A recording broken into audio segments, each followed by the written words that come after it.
Let's see what have been installed at the end of the installation process.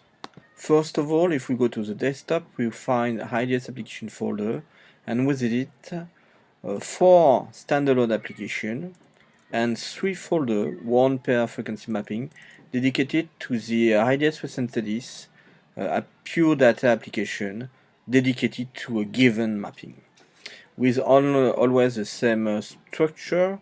That's to say, an ABS subfolder with tools, and a main pure data application where we find the mapping name prefix. That's for the IDS application folder. We also have on the desktop IDS results, and within it 3 couples, one for profiles, one for gradients, and the last one for big gradients.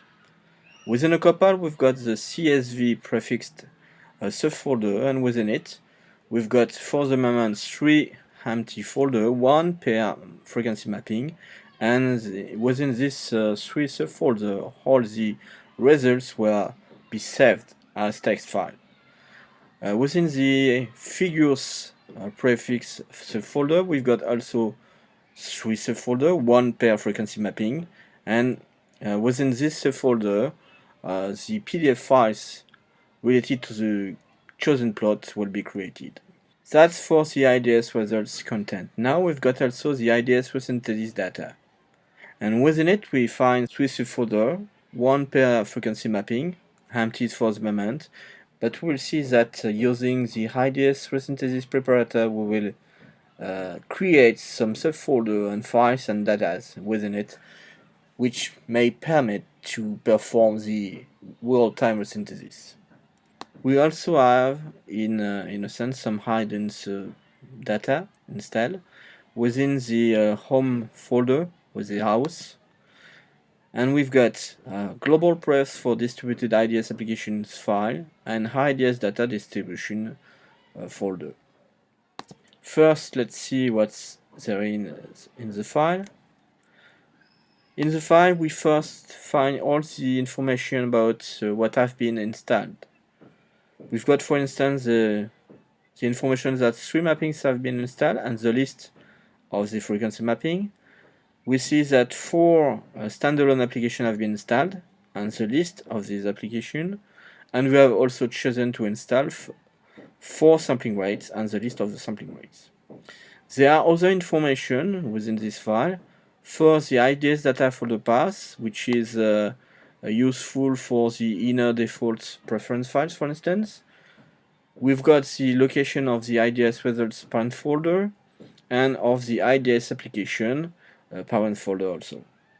We also have the information about 2 subfolders, 2 useful subfolders, which are IDS filter details, where we find the analysis filter sets, and IDS mappings folder, where we will find the definition of the installed frequency mappings. That's all for this file.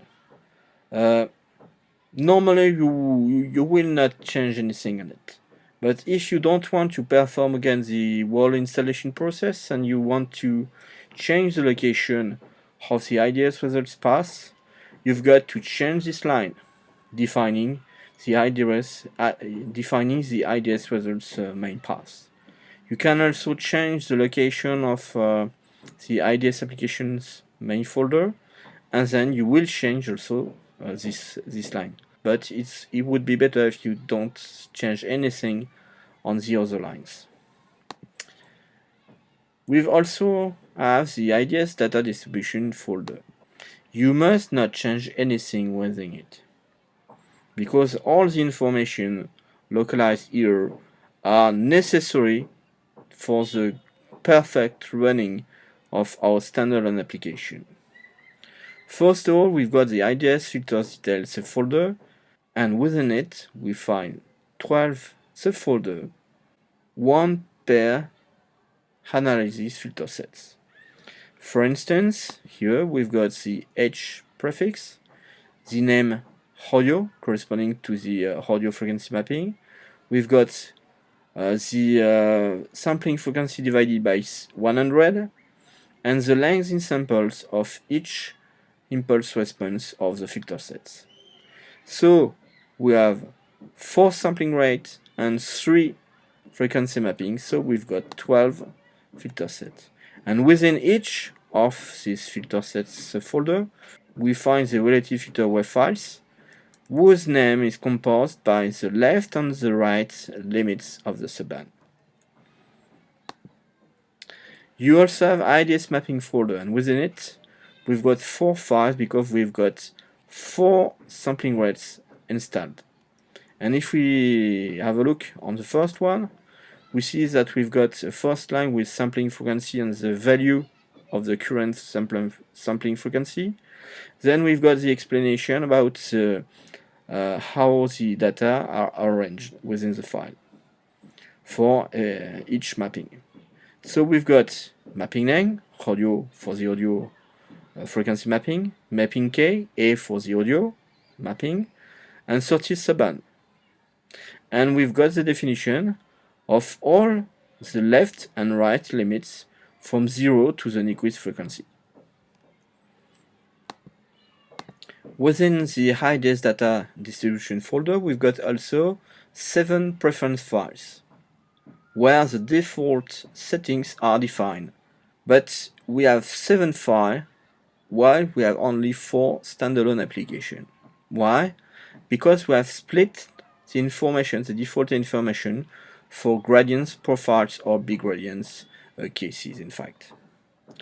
As I've said before, you will not change anything within the IDS data distribution folder, and you will not change the location for global prefs for distributed IDS applications file and IDS data distribution folder. Here are all the information, data, and files which were created by the installer.